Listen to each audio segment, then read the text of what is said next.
Guys সতর্কমূলক একটা post. প্রাণী সম্পদ মন্ত্রণালয় এলডিডিপি প্রজেক্টের একটা পিজি গ্রুপ আছে। পিজি গ্রুপের সদস্যদের হ্যাকাররা এখন ব্যাংক কার্ড চাচ্ছে, বিকাশ চাচ্ছে নাম্বার। তারা নাকি 30,000 টাকা করে দিবে। তো গতকাল রাতের বেলা আমার এক পিজি গ্রুপের সদস্যরে এইভাবে বোকা বানায়, তার কার্ড তার কীভাবে নেয় কী বলে একটু আপনাদেরকে দেখাই, শুনেন। তবে আমি বলে রাখি, এরকম হ্যাকারদের ফাঁদে কখনোই কেউ পড়বেন না।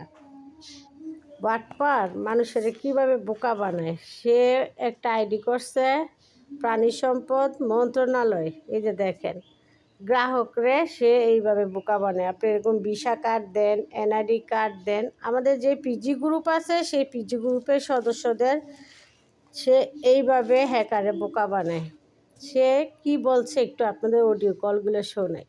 এবং গ্রাহকরা অলরেডি সে বোকা বানায় রাতে এনআইডি কার্ড, ভিসা কার্ড নিছে, কিন্তু ভাগ্য ভালো যে তাদের অ্যাকাউন্টে টাকা ছিল না। যদি টাকা থাকতো তাহলে আজকে সব টাকা এই হ্যাকাররা নিয়ে যাইতো। তো ও কিভাবে কথা বলে একটু শোনেন। কি হবে, অ্যাকাউন্ট হোল্ডার যিনি, ওনার ফোন নাম্বারটা পাঠান এবং ওনাকে একটু বলে দেন আমরা এখান থেকে টাকা পাঠানোর যখন তখন তাকে কল দেওয়া হবে এবং ওনার ফোন নাম্বারটা পাঠিয়ে রাখেন আর ওনার নাম্বারটা একটু দিয়ে রাখবেন। ধন্যবাদ। আমরা ফাইলটা কমপ্লিট করে অর্থ মন্ত্রণালয়ে পাঠাচ্ছি, ওখান থেকে টাকা যখন জমা করবে অবশ্যই তাকে কল দেওয়া হবে। ঠিক আছে, ধন্যবাদ। এটিএম কার্ডটি কার? এটা ভিসা যে ডেবিট কার্ডটা দিচ্ছেন, কার্ডটা কি আপনার না অন্য কারো একটু জানান। যার কার্ডটা তিনি কি আপনার সাথে আছে? না হয় তাকে একটু বলে দেন আমরা কল দিচ্ছি। ওকে, বলে দেন আমরা এখান থেকে পেমেন্টটি কনফার্মেশন দিয়ে দিচ্ছি। ব্যাংক থেকে এসএমএস গেলে জানাতে বলুন, আমরা কল দিচ্ছি।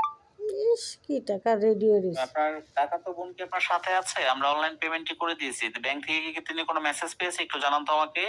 তার ফোনে তো আমরা কল দিচ্ছি, রিসিভ করছে না। বাটপার গিয়েছে 10,000 টাকা অ্যামাউন্টের অনুযায়ী দুইটা এসএমএস গিয়েছে, দুইটা আমাদের স্ক্রিনশট দিতে বলেন, আমরা ক্রেডিট করে দিয়েছি। ওকে, দেখেন তিনি লাইনে আছে।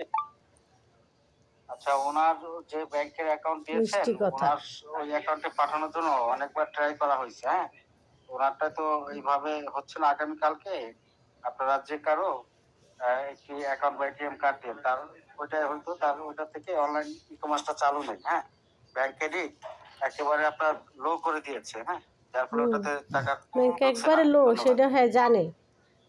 আগামীকালকে আমাদেরকে যে কারো যেটা রানিং আছে বা সচল আছে এরকম একটা অ্যাকাউন্ট বা এটিএম কার্ড পাঠিয়ে ফোন দিয়ে। Thank you. এই যে দেখেন আইডি খুলছে বাংলাদেশ মন্ত্রণালয়, কি আইডিটার নাম কি?